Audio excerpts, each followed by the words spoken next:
एक jumbo jet 36,000 feet की ऊंचाई पर उड़ान भर रहा होता है और कॉकपिट में पायलट का सिर धड़ से अलग हो चुका है। को पायलट की सीट पर एक 29 वर्षीय एक को पायलट अपने हाथ में चाकू लिए बैठा है और कॉकपिट सारा खून से लथपथ हुआ पड़ा है।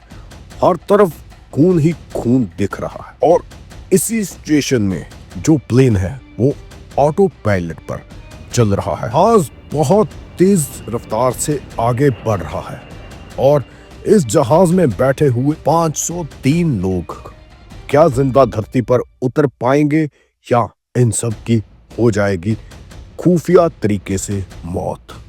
आइए जानने की कोशिश करते हैं कि इस 35,000 फीट की ऊंचाई पर उड़ रहे जहाज में आखिर इतनी भयानक घटना कैसे हो गई।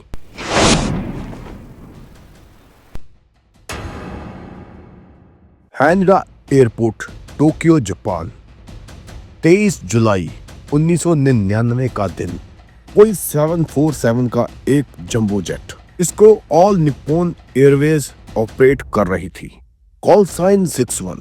ये प्लेन अपने आप में एक विशालकाय प्लेन है। इसी विशालकाय प्लेन में पैसेंजर, जिनकी गिनती 503 थी, वो धीरे धीरे सवार होना शुरू करते हैं और अपने लगेज के साथ बढ़ते हैं जहाज की ओर और धीरे धीरे जहाज भरना शुरू होता है इन 503 यात्रियों के साथ। और इन्हीं 503 पैसेंजर्स के अलावा इस जहाज में 14 क्रू मेंबर भी थे और इसी प्रकार अगर देखें तो प्लेन में 517 लोग मौजूद थे। इस प्लेन को हैनेडा से उड़कर न्यू चुटॉन्स जाना था। इस फ्लाइट की सारी इंस्पेक्शन होने के बाद जहाज 11:44 पर टेक ऑफ करता है। इस प्लेन को नायोकी नागाशिमा कैप्टन उड़ा रहे थे, जिनकी उम्र 51 वर्ष थी। और अगर बात करें कि उनके साथ को पायलट जो चला रहा था वो था काजुकी कोगा, जिसकी उम्र थी 32 वर्ष। दोनों पायलट की अगर बात करें तो वो काफी एक्सपीरियंस्ड पायलट थे और उनको बड़ी उड़ाने का काफी एक्सपीरियंस था। लेकिन अगर बात करें इस फ्लाइट के बारे में तो शायद उनको भी नहीं पता था कि ये जो फ्लाइट उड़ रही है इसमें कुछ ऐसा होने वाला है जिसके बारे में किसी ने सोचा नहीं होगा और ना ही किसी को इस बात का भली भांत पता होगा कि ऐसा भी हो सकता है। लेकिन आगे क्या होता है वो आपके होश उड़ाने वाला है। अगर माने तो जुलाई के महीने में जो मौसम होता है वो नॉर्मल होता है, जिसमें लोगों ने ज़्यादा ठंडे कपड़े नहीं पहने हुए थे, कुछ नॉर्मल कपड़े पहने हुए थे क्योंकि मौसम सामान्य होता है इस टाइम पर। लेकिन इस सारे पैसेंजर्स में एक शख्स 29 वर्षीय यूजी निश्चावा थे, जो कि इकोनॉमी क्लास में सफर कर रहा था और जिसने इस गर्म मौसम में भी काफी गर्म कपड़े पहने हुए थे।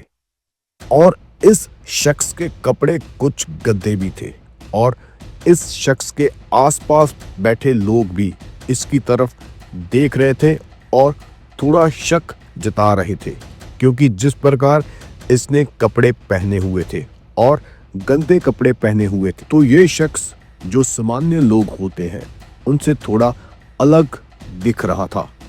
लेकिन कोई भी पैसेंजर कुछ भी बोलता नहीं और अपने सफर का मजा लेता रहता है।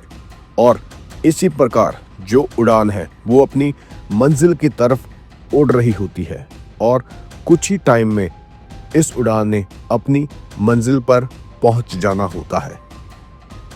प्लेन को टेक ऑफ हुए 25 मिनट गुजर जाते हैं और उसके बाद प्लेन में कुछ ऐसा होता है जिसने हर किसी के होश उड़ा दिए और किसी को भी ये सोचने का मौका तक नहीं दिया कि आखिर उनके साथ हो क्या रहा है। डबल डेकर प्लेन की अगर बात करें तो जो इकोनॉमी क्लास की सीटें होती है वो नीचे की तरफ होती हैं और वहीं जो प्रीमियम क्लास होती है वो ऊपर की तरफ होती है, जहां पर प्रीमियम क्लास के लोग बैठे हुए होते हैं। और इसीलिए इस प्लेन में ऊपर तक जाने का रास्ता, जो कॉकपिट की तरफ जाने का रास्ता ऊपर की तरफ से होता है, यानी कि प्रीमियम क्लास की तरफ से होता है। इसलिए हम आसानी से समझ सकते हैं कि अगर किसी को कॉकपिट की तरफ जाना है तो उसको पहले प्रीमियम क्लास में जाना पड़ेगा और वहीं से वो कॉकपिट में दाखिल हो सकता है। 25 मिनट गुजर गए होते हैं इस उड़ान को टेक ऑफ हुए और ये प्लेन 36,000 फीट की ऊंचाई पर उड़ रहा होता है और अनाउंसमेंट होती है कि अपनी जो पेटी है वो खोल दी जाए और सभी सीट बेल्ट अपनी खोल देते हैं। और इसी प्रकार वो जो गंदे कपड़े पहने इंसान होता है वो अपनी पेटी खोलने के बाद उठता है और इकोनॉमी क्लास से उठकर प्रीमियम क्लास की ओर जाना शुरू कर देता है, जो कि ऊपर की तरफ होती है। और वहीं से होता हुआ वो इंसान वहां पर बने हुए कॉकपिट की तरफ जाने लगता है। वहां पर पहुंचने के बाद ये शख्स एक एयर होस्टेस के गले पर चाकू रखता है और उसको कॉकपिट की तरफ जाने के लिए कहता है और कॉकपिट का दरवाजा खोलने को कहता है। अपनी जान को बचाने के लिए वो जो एयर होस्टेस होती है वो कॉकपिट का दरवाजा खोल देती है और इतना होते ही ये शख्स कॉकपिट में दाखिल हो जाता है। कॉकपिट में दाखिल होने के बाद ये शख्स जो पायलट नागासिमा होते हैं उनके गले पर चाकू रखता है और उनको अपने कब्जे में कर लेता है। और उसी के बाद जो को पायलट होता है वो डर जाता है और ये शख्स को पायलट को कैबिन से बाहर भेज देता है, कॉकपिट को अंदर से लॉक कर लेता है। और इसी के चलते हुए जो पायलट होता है वो जहाज चला रहा होता है, उसको समा मिलते ही उसने ट्रांसपोंडर में 7500 कोड डाल दिया, जिससे ट्रांसपोंडर में ये न्यूज़ चली जाती है कि जो जहाज है वो हाईजैक हो चुका है। और ऐसा होते ही ये कोड सीधा पहुंच जाता है एटीसी के पास। 7500 कोड तब डाला जाता है जब हाईजैक की सिचुएशन आती है, तो एटीसी के पास ये कोड पहुंचते ही वहां पर पता चल जाता है कि आखिर जहाज जो है वो हाईजैक हो चुका है। और इसी के चलते हुए फिर ये सोचना शुरू किया जाता है कि अब किया क्या जाए और जहाज में सिचुएशन क्या चल रही है। और इसी के चलते हुए कॉकपिट में मौजूद शख्स पायलट को ये बोलता है कि वो इस जहाज को जापान में मौजूद अमेरिकी सेना के एयरबेस में ले चले। और उस टाइम शायद पायलट को ये लग रहा होगा कि अगर उसने इस शख्स की बात मान ली तो खबरें कहां पर ये इस प्लेन को क्रैश करवा देगा, क्योंकि इस प्लेन में बहुत सारे लोग मौजूद थे। और अगर कुछ ऐसा कुछ होता, अगर प्लेन कहीं सिटी में क्रैश होता तो हजारों लोगों की जान जा सकती थी। यही कुछ तब पायलट के दिमाग में चल रहा होता है। लेकिन जो पायलट होता है उसको इस बात का भली भांति पता था कि अगर प्लेन क्रैश होता है तो कितना नुकसान हो सकता है, इसीलिए वो पायलट ऐसा करने से मना कर देता है। लेकिन मना करने के बावजूद जो शख्स होता है जिसके हाथ में चाकू होता है वो पायलट को मारने की धमकी देने लगता है और उसको मंजिल की तरफ जाने के लिए कहता है, नहीं तो उसको मारने की धमकी देता है। कैप्टन ऐसा इसलिए कर रहा था क्योंकि उसको इस बात का अंदाजा था कि अगर ये शख्स इसको मार देता है तो ये जहाज चलाएगा कौन, और अगर जहाज क्रैश हो जाएगा तो उसके साथ इसकी भी मौत हो जाएगी। इसीलिए कैप्टन को इस बात का अंदाजा नहीं था कि वो उसको मार देगा, इसलिए वो मना करने लगता है। लेकिन कैप्टन को इस बात का अंदाजा नहीं होता कि आने वाले कुछ ही पलों में उसके साथ होने क्या वाला है, लेकिन वो फिर भी उस शख्स को मना कर देता है जहां पर वो कहता है प्लेन ले जाने के लिए। लेकिन कैप्टन के मना करने पर जो वो शख्स होता है वो चाकू के साथ कैप्टन का गला रेत देता है और सीधा चाकू कैप्टन के गले के बीच में मारता है, जिसके साथ कैप्टन की आवाज तक नहीं निकलती और उसकी मौत हो जाती है। और जहाज में मौजूद पायलट, जो को पायलट है, वो और यात्रियों को किसी को इस बात का अंदाजा नहीं होता कि जहाज में दूसरा पायलट मर चुका है, जिसके भरोसे वो ये सोच रहे थे कि प्लेन चल रहा है और मंजिल की तरफ जा रहा है। वो पायलट मर चुका होता है। पायलट को मारने के बाद ये शख्स खुद जहाज को चलाने की कोशिश करता है और नासमझी में सब कुछ दबाने लग जाता है, जिसके साथ जो प्लेन का नेक होता है वो डाउन हो जाता है और प्लेन तेजी से नीचे की तरफ जाने लग जाता है। और इसी के साथ जो कॉकपिट के बाहर दूसरा पायलट मौजूद होता है उसको इस बात का अंदाजा लग जाता है कि कॉकपिट में कुछ सही नहीं चल रहा, इसलिए वो जहाज में मौजूद जो अच्छी सेहत वाले लोग हैं उनको बुलाकर अपने पास बुलाता है और कॉकपिट में अंदर जाने का डिसीजन लिया जाता है। जहाज में मौजूद 14 बच्चे भी होते हैं। ऐसी सिचुएशन होते देख वो रोना चिल्लाना शुरू कर देते हैं।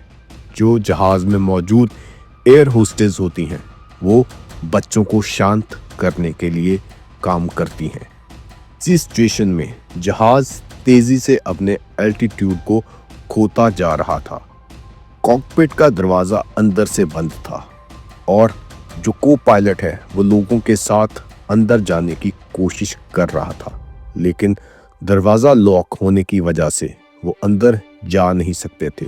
लेकिन काफी जोर जबरदस्ती करके तोड़कर कॉकपिट में दाखिल होते हैं तो जो अंदर का नज़ारा है वो देखकर दंग रह जाते हैं। हर तरफ खून ही खून पड़ा होता है और जो मेन पायलट होता है वो मरा पड़ा होता है। इसी के बीच किसी न किसी तरह उस पागल इंसान को पकड़कर जहाज को कंट्रोल करने के लिए जो को पायलट है वो अपनी कुर्सी संभालता है और उसी के बीच जो पागल इंसान होता है उसको पकड़कर बांध दिया जाता है और को पायलट बड़ी मुश्किल से जो जहाज है उसको कंट्रोल में करता है और कंट्रोल करने के बाद जहाज जो है वो अपनी पहले वाली स्थिति पर आता है। और उसके बाद जो को पायलट होता है वो एटीसी को रेडियो के जरिए सारी बात बताता है कि आखिर जहाज में हुआ क्या था। को पायलट हैनेडा एयरपोर्ट पर इमरजेंसी लैंडिंग करने के लिए कहता है और परमिशन मिलने पर जो जहाज है वो हैनेडा एयरपोर्ट पर लैंडिंग करता है। इसी फ्लाइट को देखते हुए जो हैनेडा एयरपोर्ट पर फ्लाइट्स हैं उनको रद्द कर दिया जाता है और वहाँ पर पुलिस और फायर ब्रिगेड और गाड़ियाँ वहाँ पर पहुँच जाती है ताकि जहाज़ की सेफ लैंडिंग हो सके। लैंडिंग के बाद पुलिस इस शख्स को पकड़ लेती है और उसके बाद पूछताछ करना शुरू कर देती है कि आखिर इस जहाज़ के पास चाकू कैसे आया और इतनी सिक्योरिटी होने के बावजूद ये जहाज़ में चाकू लेकर कैसे पहुंच गया। इसी के लिए जांच शुरू हो जाती है और पुलिस इस पागल इंसान को अपने शिकंजे में ले लेती है। और इसी के साथ जब डॉक्टर्स की टीम जो मेन पायलट है उसको देखती है तो उसकी मौत हो चुकी होती है। और जब सारा कुछ पता चलता है, जब पुलिस के पास सारे सबूत सामने आते हैं तो ये बात सामने आती है कि उस टाइम जो हैंडबैग है उनको चेक नहीं किया जाता था, जिस वजह से लोग ऐसे चीज़ें अपने साथ लेकर जा सकते थे।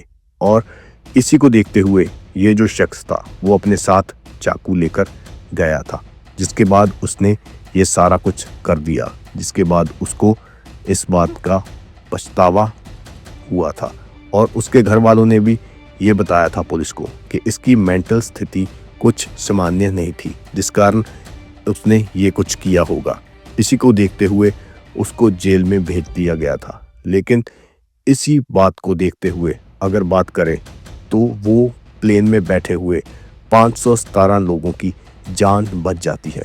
जो को पायलट होता है उसने अगर ये एक्शन ना लिया होता तो शायद जहाज में बैठे हुए हर किसी की मौत हो जाती। लेकिन चाहे मेन पायलट की मौत हो जाती है, लेकिन को पायलट की सूझबूझ के कारण ये जो पागल इंसान होता है जो उस मेन पायलट को मार देता है, उसको पकड़ लिया जाता है और इस फ्लाइट में बैठे हुए 516 लोगों की जान बच जाती है।